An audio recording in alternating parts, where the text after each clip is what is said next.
Mliswa-Chikoka is leading a delegation from that province to assess the progress of the implementation of the MoU at the participating sites. The Uvhungu Vhungu Green Scheme project was selected to host the 20 hectares demonstration field where drought-resistant maize seeds were tested. And we're really happy to say that under the circumstances that they were working with, we actually did well. So now what we want to try and do, according to the manager at Uvhungu Vhungu, is to try different varieties from Seedco. Mliswa-Chikoka wants to see farmers benefit from the demonstration field in terms of skills and good farming practices. The purpose of this project, of the plot, was to give, I suppose, education on agriculture to our youth, as well as the women and the farmers here. Because what we didn't want was a situation where people have to travel all the way to Zimbabwe. Because we said, let's experiment with the soils here.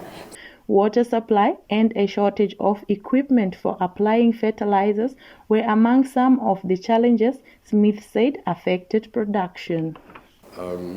During the planting season, we experienced a lot of problems with water supply. We did not have the correct equipment to apply our top-dressing fertilizer, so plants were standing with insufficient food. And at the end of the day, the farm was without water for 60 days. It means that we have planted that as an irrigation field, but it grew up and finished like dry land. So we were not ready and prepared for that. Despite all the facts, I have a set of figures with me after we harvested.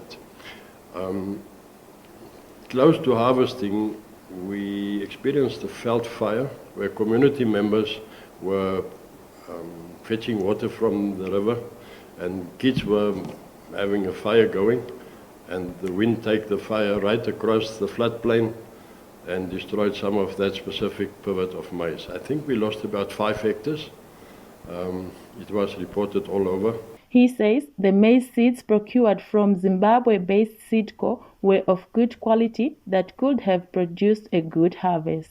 Smith wants to test more seed varieties and crops which might perform better in the soil, including sunflowers. The delegation also visited Mashare Blueberries Farm and the Rundu Vocational Training's Agri-Tech Training Farm.